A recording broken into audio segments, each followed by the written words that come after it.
कि जब विनाश होगा तो आधे पुण्यात्मा और आधे पापात्मा बचेंगे। अरे विनाश होने के बाद भी आधे पुण्यात्मा आधे पापात्मा बचेंगे, ये क्या बात हुई? कौन से पुण्यात्मा बचेंगे? जिन्होंने जन्म जन्मांतर पवित्रता को धारण किया है, जिनमें जन्म जन्मांतर पवित्रता के संस्कार रहे हैं, वो भी बचेंगे। और जिनमें जन्म जन्मांतर अपवित्रता के संस्कार रहे हैं, वो भी बचेंगे। ये क्या बात हुई? राजाएं जन्म जन्मांतर अपवित्र बनकर के रहे भारत की, और भारत की रानियां जन्म जन्मांतर पवित्र बन के रही। तो जब विनाश होगा, चाहे ब्राह्मणों की दुनिया में विनाश हो, चाहे बाहर की दुनिया में विनाश हो, दोनों प्रकार की आत्माएं बचेंगी। एक रुद्रमाला के बढ़ के, एक विजय, और एक विजयमाला के बढ़ के। विजयमाला के बढ़ की वो है विष्णु की माला। जिन्होंने जन्म जन्मांतर पवित्रता को धारण करने के संस्कार ग्रहण किए हैं, वो बचेंगे। लेकिन वो संगठित रूप में होंगे। क्या इस दुनिया में विनाश के बाद कैसे होंगे? प्योरिटी की पावर से यूनिटी में रहने वाले होंगे। जैसे शहद की मक्खियां होती हैं, छत्ता उनका छोटा सा होता है, लेकिन छोटे छत्ते के अंदर भी सब यूनिटी में इकट्ठी होकर के रहती है। ऐसे ही उनकी दुनिया तो छोटी होगी, लेकिन सब इकट्ठे होकर के बड़े प्यार से रहेंगे। और दूसरे वो होंगे जो सारे विश्व के बादशाह कहे जाते हैं, सारी दुनिया के ऊपर कंट्रोल करने वाले कहे जाते हैं रुद्रमाला के मणके।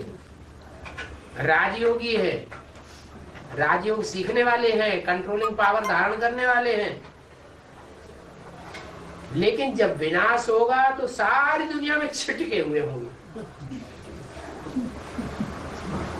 कोई इधर दबेगा बर्फ में, कोई उधर दबेगा, कोई कहां दबेगा, कोई कहां दबेगा।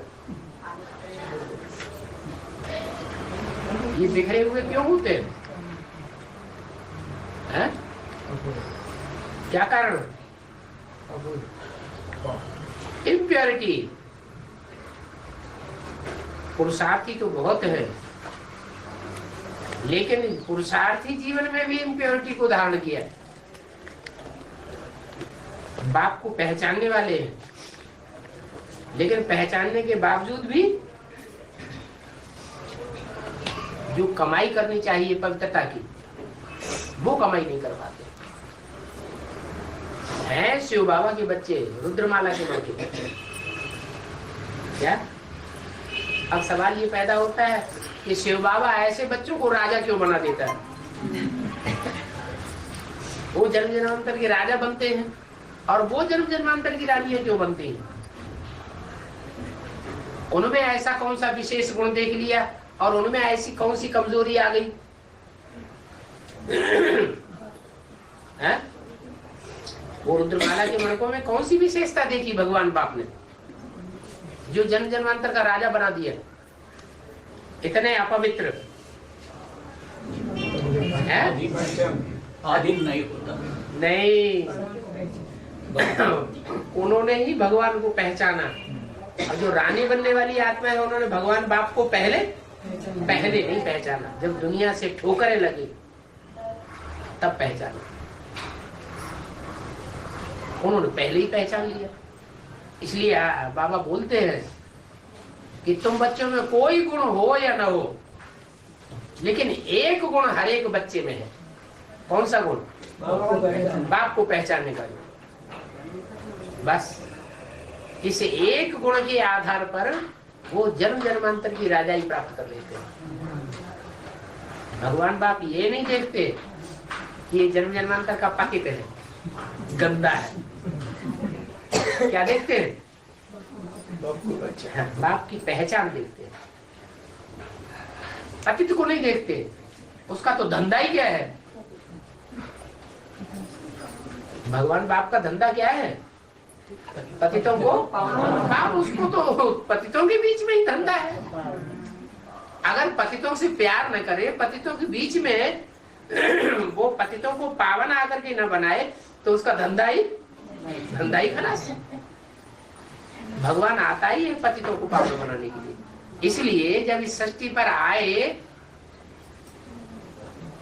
तो पहले रानी बनने वाली आत्माओं को उठाते हैं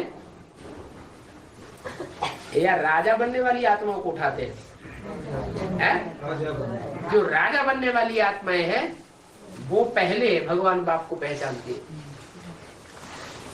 और जो रानी बनने वाली आत्माएं, जन्म जन्म की पवित्रता को धारण करने वाली आत्माएं हैं, वो अभी भी वहीं बैठी हुई है, बेसिक नॉलेज पढ़ रही है।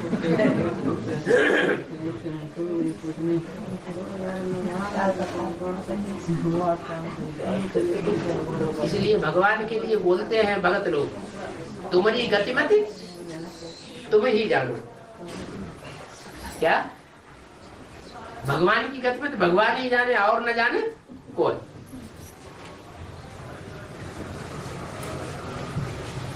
राजा बनना अच्छा या रानी बनना अच्छा?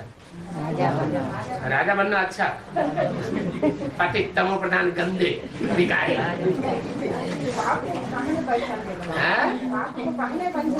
हाँ, जो पहले पहचानते हैं तो भले जन्म जन्मांतर के पतित हैं। तुलसीदास जी ने गीत गाया एक, मैं पति तन को राजा। क्या अपने ही मुंह से अपने लिखती, मैं पतितन को राजा। जितने भी पतित है इस दुनिया में, उन पतितों का सबसे बड़ा राजा कौन? मैं।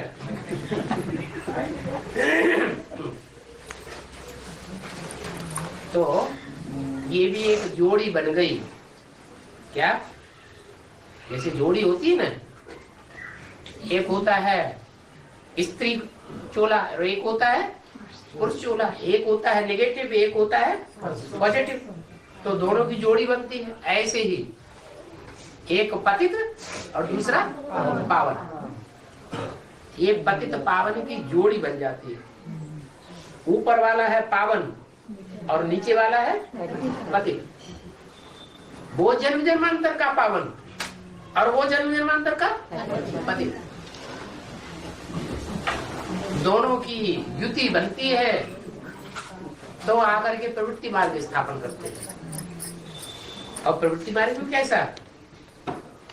अनेक जन्मों की प्योरिटी भर जाती है उनमें, एक जन्म की नहीं कि सिर्फ नर से नारायण बन जाएंगे बस उसी जन्म में पवित्र रहेंगे, नहीं, 21 जन्म की प्योरिटी उसमें भर जाती है। तो बाप आकर के ये वर्षा देते हैं, क्या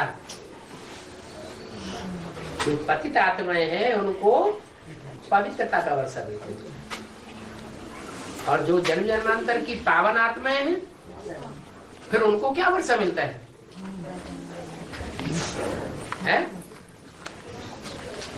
उनको वर्षा मिलता है सुख का। इसलिए बोला है there is purity, there is peace and prosperity. जितनी पवित्रता होगी उतना सुख होगा। तो राजाएं सुखी उतने नहीं होते हैं जन्म जन्मांतर में। जितनी जन्म जन्मांतर पवित्रता को धारण करने वाली रानियां महलों में रह करके आराम से सुखी जीवन को, अगर जौहर भी करना पड़ा, आग में कूदना पड़ा, तो वो भी अपनी स्वेच्छा से, उमंग उत्साह से, और थोड़े समय के लिए कूदी और खलास। ज्यादा लंबे समय का दुख हुआ या थोड़े समय का? और वो भी खुशी खुशी संगठित रूप में उमंग उत्साह में आकर। तो अंतमते सुगति, श्रेष्ठ गति होगी या दुर्गति होगी?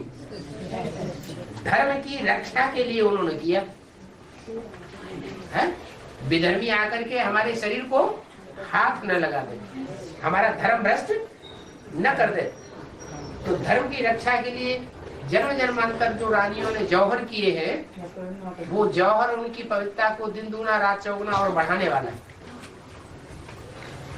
उनको सुख मिलता है और राजाओं को शोहरत मिलती है। मान मर्तबा किसको मिलता है? राजाओं को मान मर्तबा मिलता है, रानियों को जन्म जन्मांतर का सुख मिलता है। ये अंतर है। ओम शांति।